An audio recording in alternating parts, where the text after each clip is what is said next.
"Do you even know where you are, old man?" The voice was sharp, honed by discipline, and steeped in an arrogance that only youth and proven lethality could forge. Lieutenant Miller, a Navy SEAL whose physique seemed carved from granite, stood with his arms crossed, his shadow falling over the stooped figure before him. The man, Dennis Whitaker, looked every bit of his 83 years. He wore simple khaki pants, a worn blue polo shirt, and a faded baseball cap that did little to shield his weathered face from the relentless Coronado sun. He stood on the edge of the grinder, the sacred asphalt courtyard where SEALs are forged in pain and perseverance. Dennis's eyes, a pale but clear blue, were not on the formidable lieutenant. They were fixed on the obstacle course in the distance, lost in a memory half a century old. He didn't answer immediately, his silence seeming to grate on the officer's perfectly tuned nerves. "This is a restricted area," Miller pressed, stepping closer. A younger SEAL, a petty officer who mirrored Miller's posture, flanked him. "This isn't a museum. It's a training ground for the most elite warfighters on the planet, not a VFW hall for you to wander through and relive your glory days." Dennis finally turned his head, his gaze slowly moving from the horizon to the lieutenant's face. There was no anger in his eyes, no fear, only a profound and unsettling calmness. "I have permission," he said, his voice quiet, raspy with age but steady. Miller let out a short, incredulous laugh. "Permission? From who? The ghost of Chesty Puller?" He gestured dismissively at Dennis's attire. "Look at you. You walk onto the Naval Amphibious Base, wander into the heart of the Naval Special Warfare Center, and think a simple, 'I have permission' is going to cut it. I need to see your authorization, your ID." Now, slowly, with the deliberate movements of old age, Dennis reached into his back pocket and pulled out a worn leather wallet. It had been with him for decades, its creases holding the memory of places Miller had only read about in history books. From it he produced an old laminated identification card, the photo a ghost of a much younger man with the same clear eyes. Miller snatched the card from Dennis's hand. He glanced at it, a smirk playing on his lips. "Dennis Whitaker, this thing expired before I was born." He flipped it over. "No rank, no unit affiliation. This is a civilian contractor ID from the 70s. This is worthless." He flicked the card back at Dennis's chest. It fluttered to the ground. Dennis bent down with a soft grunt of effort to retrieve it. As he did, his other hand, which had been resting in his pocket, came into view. It was curled around a small metallic object. Miller's eyes narrowed. "What's in your hand?" he demanded, his voice dropping into a command tone. Dennis opened his palm. Resting in the center was a single worn silver dollar, its edges smooth from years of handling, a deep gouge marring the face of Lady Liberty. The younger SEAL chuckled. "What's that?" "Your good luck charm." Miller was less amused. His professional suspicion, always simmering just below the surface, boiled over. To him, this was a breach. An unknown, unauthorized civilian in the most sensitive part of the base, acting strangely. He saw a threat, or at least a nuisance that needed to be neutralized.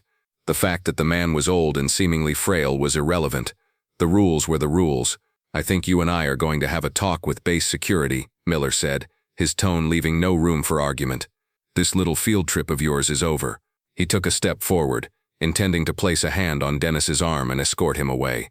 A small crowd had begun to gather. A platoon of Bud/candidates on a water break watched from a distance, their faces a mixture of curiosity and intimidation. A few instructors, their expressions unreadable, paused their work to observe the unfolding scene. The public nature of the confrontation seemed to fuel Miller's need to assert his authority. He was the guardian of this sacred ground, and he would not have it defiled by some confused old man. "Sir, that's not necessary," Dennis said, his voice still unnervingly calm. "I'm just here to pay my respects." "Respects to who?" Miller shot back. "The monkey bars. This isn't a cemetery." He pointed a rigid finger at the main gate. "You are leaving now, either on your own 2 feet or in handcuffs. Your choice."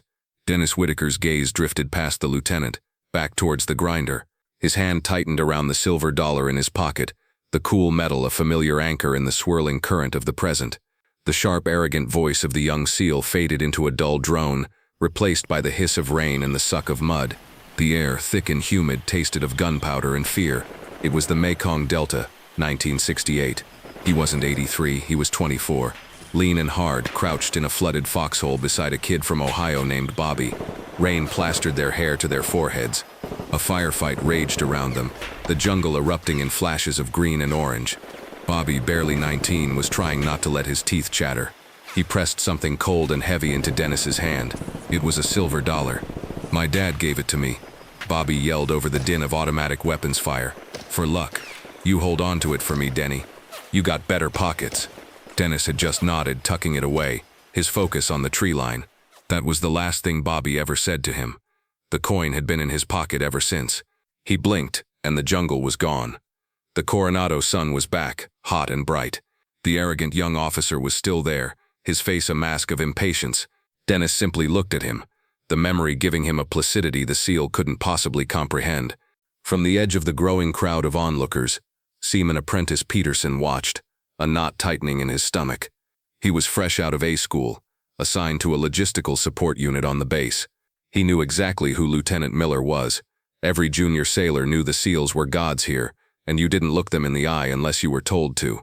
But Peterson's grandfather had been a corpsman at the chosen reservoir, a quiet man who carried a deep well of pain behind his eyes. He had taught Peterson one thing above all others: respect your elders, especially the ones who have been through the fire.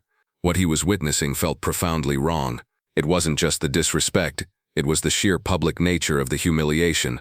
Miller was making an example of this old man, and no one was stepping in. Peterson felt a surge of something hot in his chest, a mix of fear and indignation. He was a nobody. Intervening directly would be career suicide.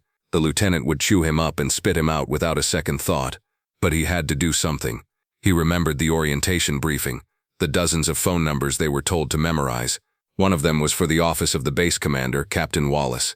It was for emergencies, they'd said, for situations that required the highest level of attention. Peterson had scoffed at it then.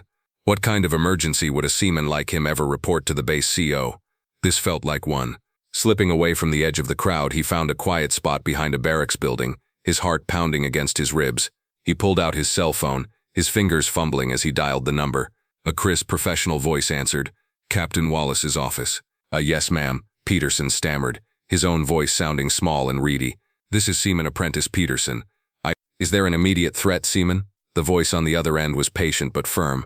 "No, not a threat exactly." Peterson struggled to find the right words. "It's Lieutenant Miller. He's detaining an elderly civilian. He's being very aggressive, ma'am." In front of everyone, there was a pause. "And this civilian's name?" The old man said it. He said his name was Whitaker. Dennis Whitaker. He expected to be dismissed, to be told to report it through the proper channels, to call the master-at-arms. Instead, there was a sharp intake of breath on the other end of the line, followed by a silence that stretched for a full 5 seconds. It was a silence so absolute, so heavy with unspoken meaning, that the hair on Peterson's arms stood up. When the voice returned, all professional calm was gone. It was replaced by a raw, naked urgency. "Seaman, where exactly are you? Describe the location." "Precisely." The pen in his hand slipped from his fingers and clattered onto the polished surface of his desk. His face, usually a stern mask of command, went ashen. He looked at his aide, his eyes wide with a disbelief that bordered on horror. "Whitaker," he repeated, the name barely a whisper. "The Phantom." His aide just nodded, swallowing hard. Wallace didn't need to hear another word. He slammed his laptop shut, cutting off a 2-star admiral mid-sentence. "Get the Master Chief," he barked, his voice a low growl that vibrated with sudden immense energy. "Get my vehicle. Tell them to clear a path to the BOD/compound. Move. Now." He was already shrugging on his jacket and striding towards the door before the aide had even turned to leave. Dennis Whitaker was on his base, and a young lieutenant was harassing him. To Captain Wallace, who had studied naval history with a near-religious fervor, this was more than an embarrassing incident. It was sacrilege. It was like finding a janitor yelling at the Lincoln Memorial. Back at the grinder, Lieutenant Miller's patience had finally evaporated. The growing crowd of onlookers was beginning to unnerve him, and the old man's infuriating calm felt like a personal insult. He had given him a choice, and the man had chosen defiance. He was going to end this. "All right, that's it," Miller said, his voice flat and cold. He reached out and wrapped his powerful fingers around Dennis's thin bicep. "You've got a date with the base psychologist. Maybe they can figure out what's wrong with you." The act was the final, unforgivable overreach. It was one thing to be verbally abusive, to be arrogant and dismissive. It was another thing entirely to physically lay hands on the old man, to threaten him with a forced evaluation, to treat him not just as a trespasser but as someone who was mentally unwell. Dennis didn't flinch, didn't resist. He just looked down at the hand on his arm, a flicker of something ancient and weary in his eyes. It was at that precise moment that the atmosphere on the grinder shifted. It began not with a siren, but with a presence. A black command SUV, followed by a larger personnel truck, swept onto the asphalt with an urgent but controlled speed, their tires barely making a sound. They came to a halt a dozen yards from the confrontation. The doors opened in unison. From the SUV stepped Captain Frank Wallace, his uniform immaculate, the 4 silver stripes of his rank gleaming on his shoulder boards. Beside him emerged the base command Master Chief, a man whose craggy face looked like it was carved from the same rock as Mount Rushmore. His presence alone was enough to make the air crackle. The entire area fell into a deafening silence. The boat/candidates snapped to attention as if struck by lightning.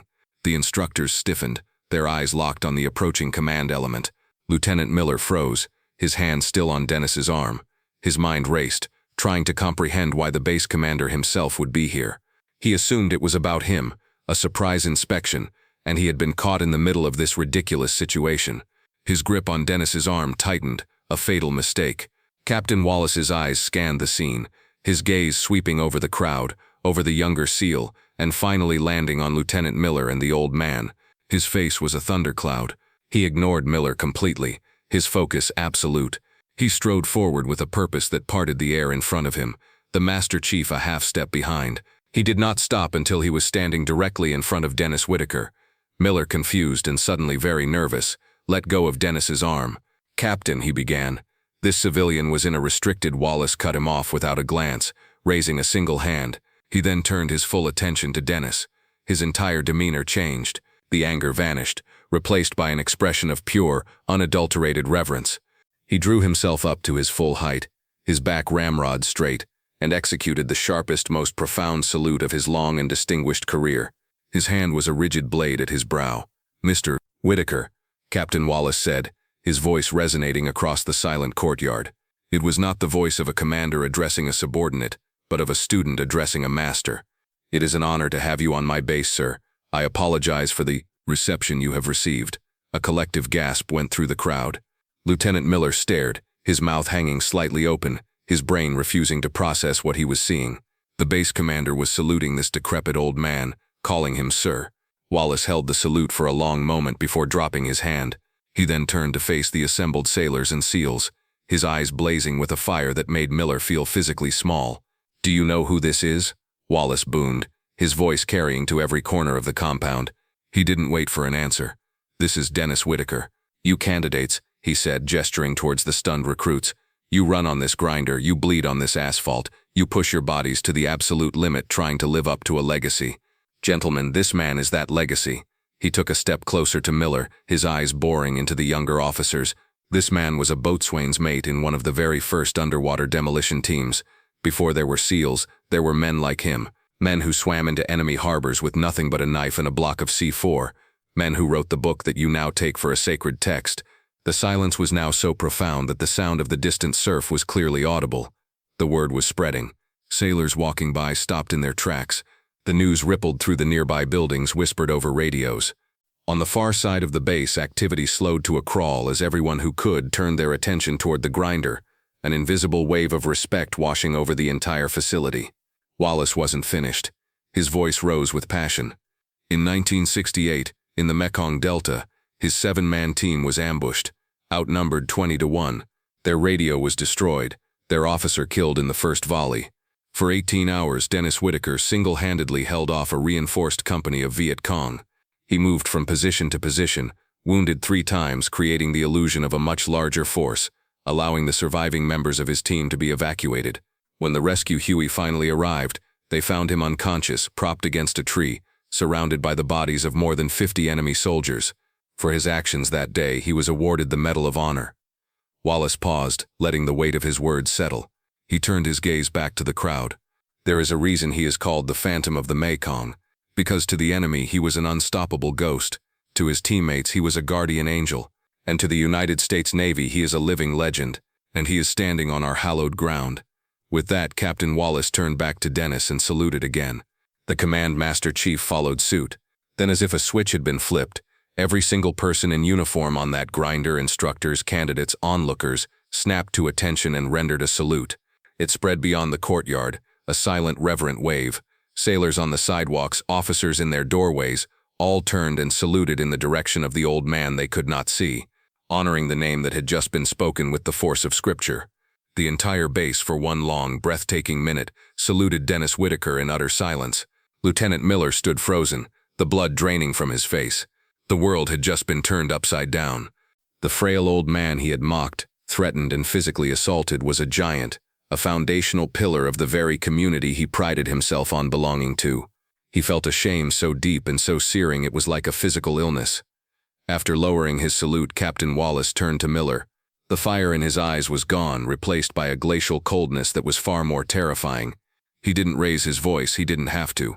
"Lieutenant," he said, his voice a low, deadly whisper. "My office, 0800 tomorrow. Bring your commanding officer. You and I are going to have a long discussion about the meaning of respect." He paused. "And then you're going to pack your bags. Your time as a platoon commander is over." The words struck Miller with the force of a physical blow. It was the end of his career as he knew it. He could only manage a choked, "Yes, sir." Dennis Whitaker, who had stood through the entire ordeal with the same quiet dignity, took a small step forward. He looked not at the captain, but at the broken young lieutenant. He raised a hand, not in anger, but in a gesture of peace. "Captain," Dennis said, his voice gentle. "The boy was just doing his job. He's young, full of fire. I was the same way once." He then looked directly at Miller, his pale blue eyes holding no malice, only a deep, abiding wisdom. "The uniform doesn't make the man, son," he said softly. "The man honors the uniform. You wear the same trident I once did. Don't ever forget what it stands for. It stands for the man next to you. It stands for the ones who didn't come home." As he spoke those last words, his gaze fell to the silver dollar still clutched in his hand. The hiss of rain, the smell of mud and blood. Bobby was lying in the water, his eyes fading. He was trying to smile. "Make it home, Denny," he whispered, his breath a faint cloud. He pressed the coin into Dennis's hand one last time. Tell them we tried." Dennis had held that coin and that promise for over 50 years. It wasn't for luck. It was for remembrance. It was the weight of the men he had to leave behind. The fallout from that day was swift and decisive. Lieutenant Miller was, as promised, relieved of his command.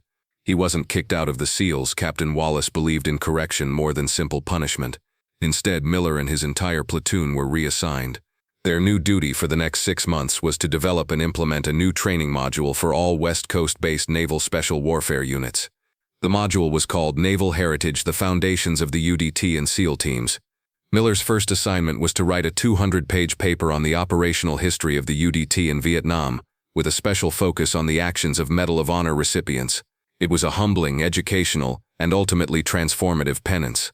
The base issued a formal public apology to Dennis Whitaker, though he had requested they do no such thing.